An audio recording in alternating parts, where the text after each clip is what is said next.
Hello, everyone. My name is Chris Powers, and I want to thank you for joining me on the Fort Podcast today. This show is an open-ended discussion and journey covering real estate, business, entrepreneurship, and investing. I would love to hear from you by tweeting me at Fort Worth Chris on Twitter. Hey guys, it's Chris. Thank you so much for joining me on the Fort today. I have Kenneth Schlenker with me today, who's the founder of an app called Opal. And I started using Opal probably 90 days ago. Disclaimer, not an investor, just a passionate user.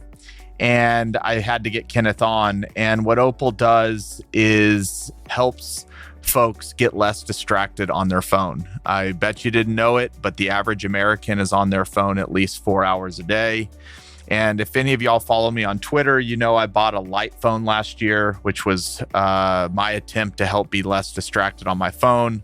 That did not work at all, unfortunately, but Opal has.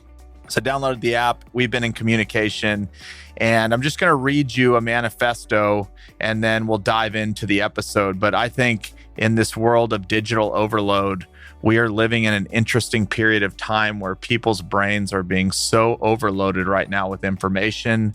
It's hard to process. It's hard to understand what's true and what's not true. And Opal does an amazing job of just helping you kind of manage your time on your iPhone. And so I'm going to read you their manifesto, and then we'll jump right into the episode. Today, we spend more waking hours on screens than in real life. That time is unguarded, and much of it gets stolen from us. When our time is stolen, we cannot be in control of our lives. Some companies specialize in stealing our time on screens using features like notifications, infinite scrolling, AI-curated feeds, subconscious triggers, and disappearing stories.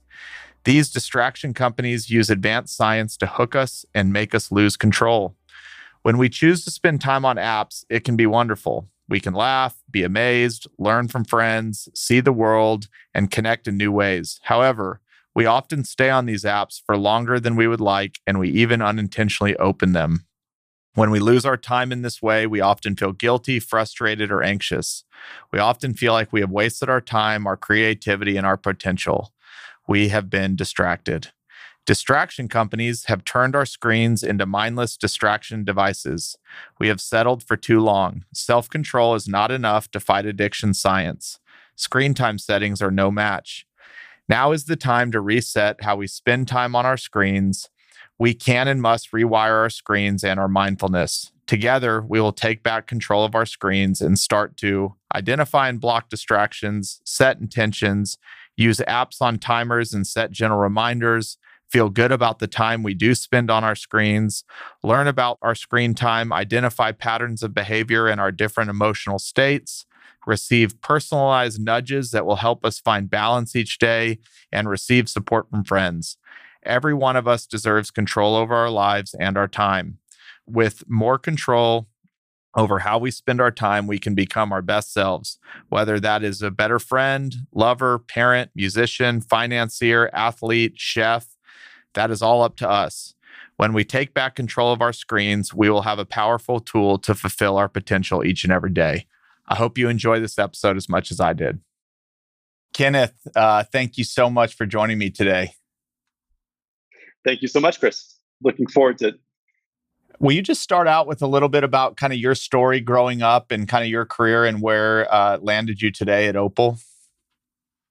Sure, absolutely. I grew up in a small village in the French Alps, surrounded by trees and nature. And I kind of found myself falling in love with technology early on and started coding websites, went into a career in technology. And I've been kind of searching for most of my life for balance, and looking for ways to remain connected and, keep discovering incredible things, connecting in incredible ways that technology offers while still being able to disconnect and, find some time to go out to nature, have time for friends and family. And I kind of slowly realized in recent years that this search for balance is something that a lot of people are looking for right now, which is, why I started Opal. And, Opal is a digital well-being assistant. What it does is it helps you save time, find focus, and develop a healthier relationship with your screens. And we are, today live on the App Store and at the beginning of a hopefully very long adventure helping people with their digital well-being. Yeah, it seems like, the promise of technology and the iPhone and everything we've kind of gone through that period of this is amazing and this is going to change our lives. And a lot of the conversation today is it's like people are re-waking up again and they're like, well, wait a second. I'm a lot more unhappy. You see a lot more depression and suicide is starting to spike. People are staying on social media for a long time. And you're at kind of the intersection of, okay, let's let the pendulum come back. What is like the inflection point that everybody's now starting to wake up and realize like maybe this is more of a problem? I don't know if the word's a problem, but a problem than we think it is. Yeah, and I think that's right. Essentially, when you look at information availability in the last 50 years, also what we've seen is an explosion, and it's actually kind of looking like an exponential curve. Today we have access and process much more information per minute than any human in history because of our smartphones, because of our access to social media. It's all sorts of incredible things. The issue is, the human capacity to process that information has pretty much stayed the same in the last hundreds of thousands of years. And so there's a information overload for a lot of people that causes a lot of issues. It causes anxiety, it causes sleep issues, it can cause depression. And so what we're saying is it's not all good or all bad. You can actually enjoy social media, you can enjoy the great things that technology has to offer, but in moderation. So it's not much different from, I guess, the way we view food today. We know that food is incredible. It's great to have access to a lot of food, but we also know that if you eat 5 hamburgers in 10 minutes, you're probably not going to feel great. Yeah. And so we're, I think, still at this stage where people are starting to realize that having 5 digital hamburgers in a row is probably not the greatest thing. And so I think that inflection point is happening right now. I think the pandemic has a lot to do with this. People have been kind of stuck indoors and consuming a lot of screen time. And so, I think we're starting to see a lot more people thinking about digital well-being and thinking about what it means to be well with screen time and technology. Yeah. And you mentioned, you kind of made the metaphor of the hamburgers. It's like, at least with food, when you eat 5 hamburgers, you're eating 5 hamburgers. But when you pull out your phone and get on Instagram, you're kind of vulnerable to, this could be a good experience. My mind could get hijacked. I see that one thing that kind of sends me down a funnel. Can you speak a little more to that? Like, is there data around how obscure the experience is when you get on your phone? Like how much we actually don't know what we're about to get into every time we pull it out and we end up eating 5 cheeseburgers that we didn't intend to eat? Yeah. I think it's interesting, right? When you look at the way I use my phone usually is, you've got this idea in mind. Maybe you want to check a text. Maybe you want to, check the weather, whatever it is. And you start with this intention, but then you get pulled in and then you lose that intention and you start, scrolling, and then you wake up, 20 minutes later and figuring out, what have I done in the last 20 minutes? What am I doing? Watching these videos. And so it's interesting in that the way this technology has been built and the way a lot of social media has been built is actually to kind of make you lose your intention. So you get in with an intention and you lose it really fast. And I think that you're right in that it's probably even more addictive than hamburgers might be, or that food might be, in the sense that you don't necessarily know what you're going to get. And also, more importantly, it's engineered in a way that will kind of take you from that one feed to that one post to another, that one video to another, that one piece of news to another, in a way that really makes you lose your intention. So what we think is core to changing behavior is actually just bringing a little bit more intentionality, like just helping you think about what it is you want right now, what it is you want to achieve, what it is the reason why you're using your screens and your devices. And we think that's really core to changing people's behaviors and helping them better manage their screen time.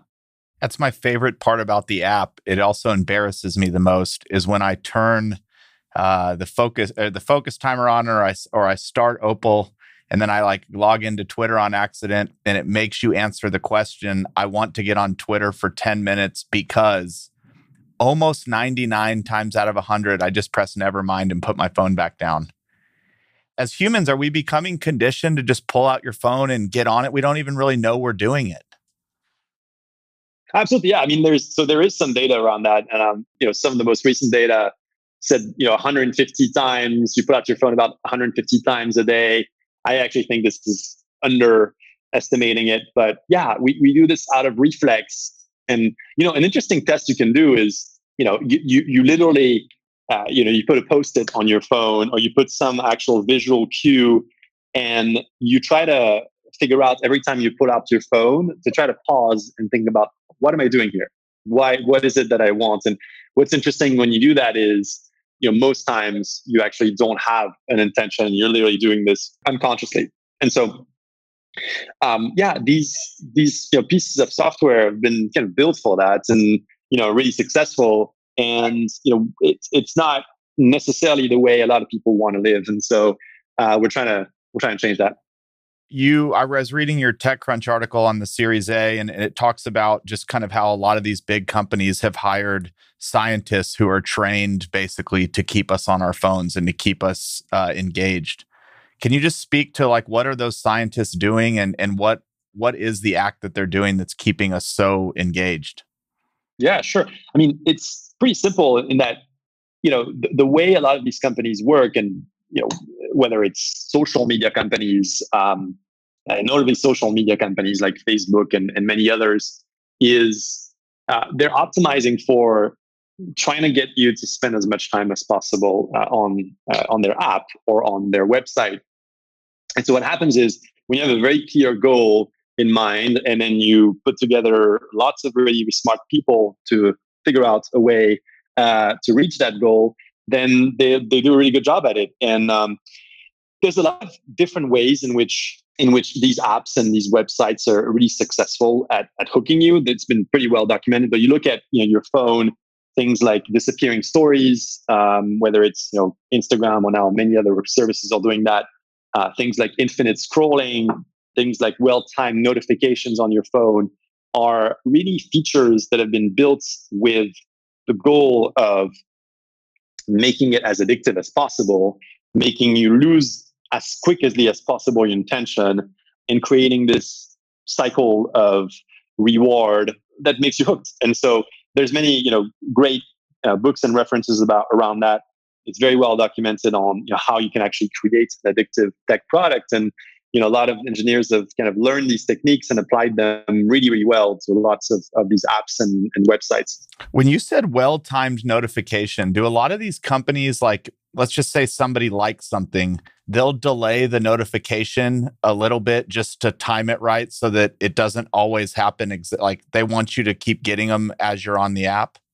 Yeah, I mean, it's it can be super complex, but essentially they're going to test again and again and again to see exactly what is the right time, what is the right text to put in those notifications that will create the highest amount of engagement. Facebook notably has something called psychographics data, where they can actually kind of understand you on a level that most people don't necessarily understand themselves. Of whether you are, what kind of state of mind you're in, whether you're more sad, more depressed, more happy, and those companies kind of leverage that information to time notifications and influence you in the most potent way. I mean, I'm not the first to say that. There's lots of great people that have worked on that and are kind of talking about these subjects, whether it's the Center of Humane Technology with Tristan Harris, that kind of pushed this information out to the world and first kind of really made it public. He's a former Google ethicist. And they produced a great documentary recently on Netflix called The Social Dilemma that goes into quite a lot of detail around how these things happen. But yeah, essentially, well-timed notifications are a good example of something that is, pretty much, it's addiction science, nothing more or nothing less. And these scientists are being paid hundreds and if not millions of dollars a year to come up with these kind of algorithms that will just keep us pulling our phone out. I mean, I can't tell you since I've gotten the app, I've probably been on it for 3 months, how embarrassed I am about 20 times a day every time I pull out my phone, because I legitimately almost never have a great reason for why I pull out my phone. Occasionally I have to email, text my wife, do something. But are these scientists being paid to keep us on for 5 hours to sell ads? I watched The Social Dilemma. At the end of the day, we're really the product, not the customer. Yeah, that's correct. That's correct. And I think a lot of people, it starts with a good intention. I think if you look at Facebook, right? So it's about connecting people. It's about creating community. There's lots of incredible things that come out of Facebook, right? And I believe it's all about balance. So I'm still on Facebook. I have Instagram. I have Twitter. I have all these apps, and I actually enjoy them. But the fact is that I think I should be in control over, how many times I go check it and how I go check it. And so the problem is, yeah, these people that are working in these companies, you're kind of optimizing towards creating more and more engagement, not necessarily thinking about, okay, what is the actual implication here, on people's well-being, on people's relationships, on people's levels of anxiety. And I think, I think that is a problem. So we think that you can enjoy these things, but you can keep them in check as well. And that's really how Opal we view our role as an assistant that kind of can help you keep these things in check and help you be the master, be in control of your time. You shouldn't feel embarrassed. I feel exactly the same way as you do. I check my phone many times a day and actually get those notifications. Oftentimes, what it does is it just like creates a little bit of friction before I go check this app to think about, okay, do I really want to do this right now? And actually, a lot of times I don't. And so I actually, put my phone back or put my phone away, and I've saved an average session time on Twitter, which could be 7 minutes on average. So I've saved that time to do something else. So you shouldn't feel ashamed. There's many people, and we've got now thousands of people using the app, and they all enjoy it for that reason, because it is very hard to rely on our self-control. I think a lot of people as well, there's this kind of idea that be a man, be or a woman, like be, you're fine. You got your self-control. You only need your self-control. But actually, these new technologies really beat our self-control. And I think, we've got limits as humans, and it's fine to need help. And so that's also the message we want with Opal. It's not about, blaming. It's not about shaming. And so I apologize if you feel a little bit of that. It's really about, it's okay. You can feel good about it. We're here to help. And I think that's also very important to, change your relationship with technology. No, and I would echo that. I honestly, every time I get that Opal notification that's like, why are you using it? It has started to condition me to where I actually am getting to the point where as I reach for my phone, I'm almost like seeing that notification pop in my head before I get there. And I might just leave it in there. It's been an amazing experience for me, but it's also really been the first app that's helped me kind of realize that like I'm not as in self-control as I think. And I think you nailed it. We all think we can, but the dopamine hit of a red notification that somebody liked something you did is sometimes too powerful to imagine. And I've got young kids, a family. I don't want to go home and be checking my phone all the time, but it tends to be a big part of what happens. What data are you seeing with regards to? I'm thinking about the people that have been born, call it, let's just say they're like 20 years and under. They've never lived in a world, like I'm only 34, but Facebook didn't come out till my sophomore year of college. I didn't have my first cell phone till I was halfway through high school. I didn't even really like texting till my freshman year of college. But I have two 15-year-old sister-in-laws, and I've been able to observe their world. and the world's moved so fast. So my question is, how much are the young people using it versus like the old people, call it 65 and above? And is the data showing that every group is starting to be on their phone more? Or how do you look at things from an age perspective? Yeah, sure. I think that the problem of digital addiction, you could call it that way, is pretty broad. Actually, it touches people that are really young. It touches people that are well into their 60s, and I think it does for different reasons. You're right. Like the younger generations are much more prepared because they've done this their whole lives. But it doesn't mean that they don't have the issue. What happens with the younger generations, what we've seen, especially if you look at high school and kind of college students right now, is that they spend 6, 7, 8 hours a day on their smartphone, and that's pretty normal for most kids that age. But they also need to do their homework. They also need to study. They're also required to read books, the things that maybe you and I were also supposed to do at that time. But in our days, we didn't have a smartphone, so we didn't have those kinds of levels of distraction, and so they're finding it really hard to basically reconcile the fact that they are happy to spend a lot of time on devices to do lots of things that they like, but then also having to focus and having to spend long amounts of time to study. So that's been an interesting one, and it's really, really hard, in particular for college students. They're studying for exams, for example. We're seeing a lot of people in working at jobs that require them to be in front of their computers, which now touches lots of people, from web developers to designers to people in various business positions, teachers. Seeing lots of different kinds of people use it. We're seeing pretty diverse groups and pretty diverse use cases as well. Some people use it for focus at work, not being distracted during their work hours. Some people use it after work to disconnect and be able to be present with family. That's a really important use case. A lot of people use it, when they're around their kids or their spouse, to not be tempted to go and just check Twitter or just open whatever app they have. And so we try to make it as customizable as possible so that it can fit lots of different use cases, from the students needing to read that book for 2 hours, to the parent who from maybe 7 p.m. to 9 p.m. wants to be there with their family. So yeah, we're trying to cover these different groups and provide them with something they can customize and works for them.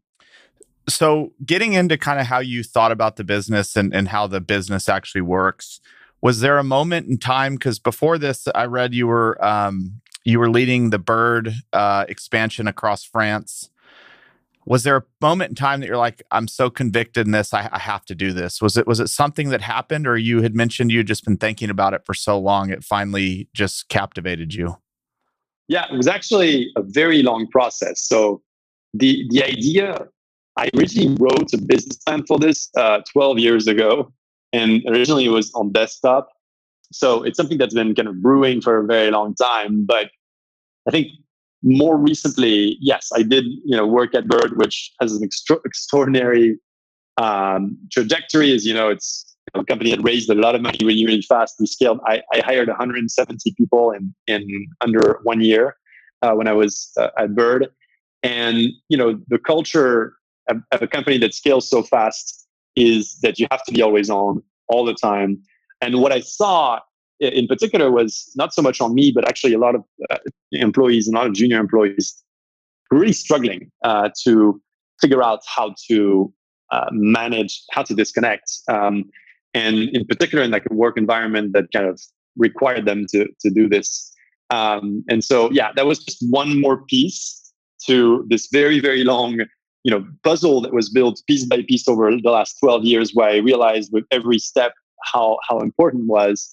But yeah, seeing people, on the verge of burnout when they're 22, because they're on Slack at 11 p.m., answering, WhatsApp and Slack at the same time for their work every day, really also kind of forged my conviction that this was the right time to do this thing. But it was also outside of work, looking frankly at my own father, who was in his 60s and also loves technology, and his relationship to his phone, all the way to my niece who's 10, who's starting to have her first experiences on devices, and seeing how addictive it can be at an early age. So really seeing that it touched a lot of people, not just the people working in tech, but the general population showed me that this was the right time. Yeah.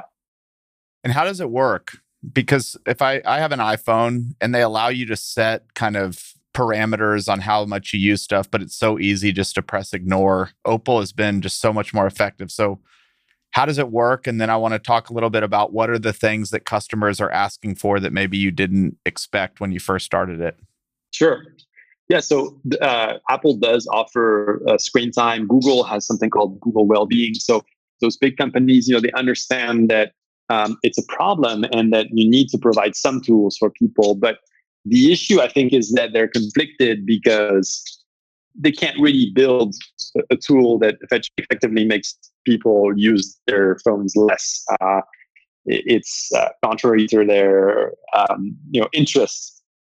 So when we first started with Opal, what we did is we actually ran a survey with thousands of people, and we tried to figure out what people thought of screen time, the iOS native functionality, and why they were using it or why they were not using it. What we found is exactly what you're saying. Like, people have all tried it, but couldn't stick to it. It's too easy to ignore. It doesn't fit well with the context of their lives. So, for example, time limits. You can say, I want to be on Twitter 15 minutes, but the problem is, when you're using Twitter and it's 14 minutes and 50 seconds, you're going to think, oh no, this is so important. I need to keep going. So it's not really going to work for you. So it doesn't really fit very well with the context of what you need. But yeah, so the way it actually works is we use a VPN, which you install. It's installed on your phone as part of when you install Opal. And then we are able to, through the VPN, block certain connections to certain apps at certain times. So that's technically how Opal works. But the way it works is you download the app, you install it, then you start a session, and at that point, Opal will block all distracting apps of your phone. You can choose which distracting apps you want to include or exclude. So you have hundreds of choices from Facebook, Instagram, Twitter, Reddit, Snapchat, but also work tools like Gmail, Slack, because it can also be a distraction, all the way to thousands of news sites and many others. And basically, you choose which apps are a distraction for you, and then we're going to block them by default. And as you were describing, you can use them, but when you use them, we ask you to set an intention and a timer. So you say, I want to use Twitter for 10 minutes because I want to check Chris's Twitter feed, and at the end of those 10 minutes, the app is going to be disconnected again. So yeah, that's how it works. Is there anything that, since you've now launched, you have thousands of users, is there any customer requests that you've been getting that maybe you weren't expecting? Yeah, there's a lot of people want to be able to use Opal on their computers as well as on their phones. So we're working towards that because, of course, a lot of people are on phones and computers most of the day. So that's one. This is kind of a detail, but it's interesting. I didn't realize how many people want dark mode on their apps. That's a huge request where people want darker colors for nighttime. That's a small one, but yeah. Other than that, adding a lot of apps, we're discovering that, for instance, chess is a big addiction. Apparently, people want to add chess apps to the block list, or games is a big one. And we're just learning every day from people. And are you seeing anything that when people go to log into that app and the Opal notification comes up, are most people pressing nevermind and putting the phone back down? So actually, right now it's about a half of the people that are actually setting an intention and half that are not. So you're not you're not alone in dismissing that. But even if you don't set it, I think just seeing it and thinking about it, even if it's for half a second, I think it's still valuable. Yep. All right. I just wanted to talk just a little bit about you raised a $4.5 million Series A in a pandemic year. Series Seed. Seed. Was that challenging? Or was it quick? How was that experience for you? So we were lucky enough to actually start, well, just before the pandemic hit. Literally, we incorporated in January, and early March, everything shut down. But actually, what that meant is we set up the company as fully remote from day one. And so right now we're 9 people full time, but we are all we don't have an office. We're all in different countries and working fully remotely and asynchronously. And so that allowed us to actually, from the very beginning, set things up for remote and set things up for asynchronous communication. Whereas a lot of companies, I think were not really prepared and had to kind of adapt the pandemic. We were kind of born in it. So we had to, build things for it from the beginning. And as far as fundraising goes, we're actually super lucky as well that all of our investors essentially were people who were using the app and loved it and reached out to say, we want to participate in the round. So it actually came together, pretty quickly, and we ended up raising more than we'd anticipated because of that. I think a lot of people are realizing, especially people who have had a long experience in Silicon Valley. Maybe some of them have been involved in some of these other companies before that are from the attention economy, and a lot of people are realizing that there's lots of issues around that, and slowly kind of came around to it and want to do things differently.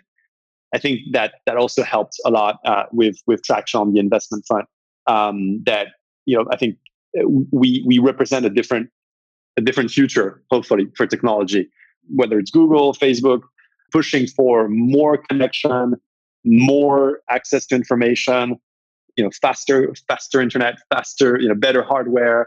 And, what we're saying is selective information, giving people control over what they decide to consume. And I think that vision resonates with a lot of people. And so we're lucky enough to be able to, raise quite fast this year. And then maybe one more question on the business. Like, how do you think about the incumbents like a Facebook that probably isn't thrilled that you've developed an app that would get people to use their product less? Like, how do you think about all those companies that want you to use more and you're saying use less? Hopefully we're showing a different way. We're not saying that these companies are bad. We're simply saying in moderation. And while humans need control over what they actually choose to consume, the information they choose to have, when is the right time to consume this information. So hopefully we'll inspire a lot of these companies to change the way they're doing things. And we're building independently. We want to remain an independent assistant that will, essentially the vision long term is that we want to be on every one of your devices and serve as an assistant to you to figure out what it is that you want to do today, what it is that you want to do in your life, and then make sure that your screen time actually matches with your intention, with your goals. And I think that those companies are developing softwares and different kinds of really amazing tools that can be very helpful, can be very useful if used in moderation and if the user is in control. Yep. I just have a couple personal questions, and then we'll kind of bring it home. Is there something that you believe in that a lot of people that don't believe in? Yeah. It's going to sound really weird, but that's what this question is for. Okay, let's put it this way. I think a lot of people live in their heads. A lot of people live in their minds and spend a lot of time, thinking about, how can I be better? How can I, be more successful? How can I solve this problem? I actually think that in order to be happy, in order to be well, you need to also have balance between mind and body, and to make sure that you listen to your body as well as you listen to your thoughts. And so that's a little bit of a weird way of thinking that is closer to people that do yoga and people that do like meditation. And in tech, it's not so much the case. I think the mind and body kind of connection and balance is very, very important. And part of what Opal helps you do is hopefully by not spending as much time on screens the way you don't want to. You can also just, I think it's okay to take time off. I think it's okay to just like breathe and feel good in your body. So yeah, that's what I would say. That's my weird point. All right. You have worked at several companies. You're building a successful business. What is some of the best advice that you've received throughout your life, whether that's business advice or personal advice? Yeah, I think probably the best would be to learn to say no. That can be really hard to do. And, what that means is, just be selective, figure out what you want, figure out what's your goal. And then whether what's asked of you can help you reach that goal, and then learn to say no. Be fine with saying no. That would be my top one. Okay, and is there a book that you've read that's had an impact on your life? Let's see. Yeah, many great books around managing distractions. I'm actually going to quote two. One of them is "Indistractable" by Nir Eyal, that actually deals directly with what we're up to, which is kind of digital distraction. He actually goes over a lot of the research around distractions and how to manage them. He actually also goes through practical details of how you can learn to become indistractable. So that's actually a really interesting one, and that kind of influenced a lot. And I got a chance to tell him that in person, but it really influenced a lot, our product decisions. And then I would mention actually a book I'm currently reading in a completely different realm, which is called Breath, simply Breath. And it goes over, this kind of mind-body connection and the importance of breathing in our day-to-day happiness and well-being. And so not all about tech. There's also, taking care of the body, taking care of the breath. Yeah, that would also be something that really is actually currently influencing me in the way I work and in the way I live. I just thought of this one. Is there something that you kind of grew up being from France and then having experienced kind of America as well? How do people grow up differently in French culture than American culture that maybe has you seen the world differently? Let's see how many hours we've got. Well, no, I kind of had this weird growing up experience because I'm actually half and half. My father is American. I have all my paternal family in the US. And then I grew up in France, and my mother's side is French. But yeah, I would say in the education side of things, I think in France, you're basically told you're stupid and study your books and don't have an opinion until you're more than 20. That's pretty much the approach, which is not really good to help people be creative and confident. But I guess people study. Whereas in the US, it's a lot about like form your opinion, speak out, ask questions in class, this kinds of approach. That was definitely different, and I would say that's one. And then, yeah, I think maybe the relationship to work. It's a bit of a cliche, but French people do like vacation and time off a lot more, or I guess they think that's very, very important. Whereas in the US, which is also amazing, but it tends to be work tends to be really, really, really central in people's lives. So I'm kind of in the middle. I think a healthy balance between the two is good, and you can work really hard. You can also take some time off and resource. And I actually think oftentimes when you're taking time off, whether it's a vacation or whether it's simply during the day, what you're actually doing is actually investing in the quality of your future work. So it's actually also an interesting kind of change in perspective that I think a lot of people might not have, in particular in the US, where actually taking time off is productive. It's just a delayed productivity. It's something that you do to be productive in the future. So yeah, that's just also something that might come from this dual culture and background. Well, I said that was the last one, but then I got to ask one more then. Okay. Do Americans use their phone more than other countries, or is there a leading country that like maybe China uses their phones more? Who uses them the most?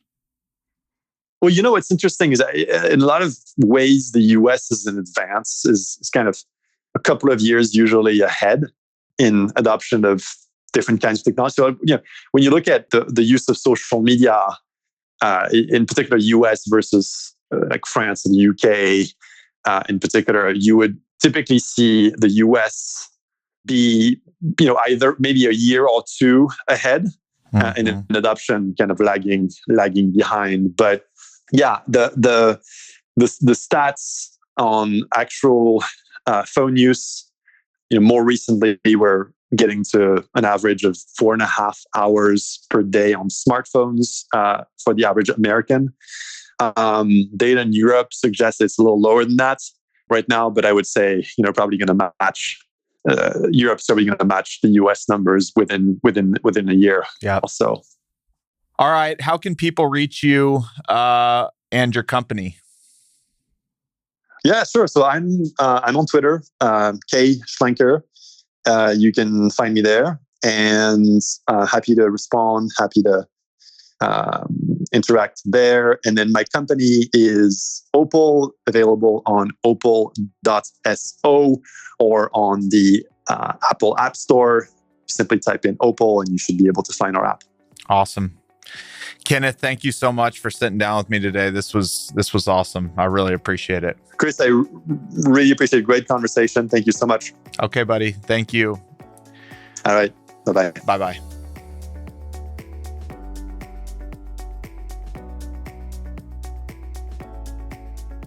Hey everyone, it's Chris here again. Thank you so much for joining me on this journey. If you enjoyed the show, please subscribe to us on Apple Podcasts, leave a 5-star rating, or write a quick review. Thanks again, and I'll see you on the next episode. Chris Powers is the founder and CEO of Fort Capital LP. All opinions from Chris and guests of the Fort podcast are solely their own and do not reflect the opinions of Fort Capital LP. This podcast is for informational purposes only and should not be relied upon for real estate or investment decisions. The Fort with Chris Powers is produced by Straight Up Podcasts.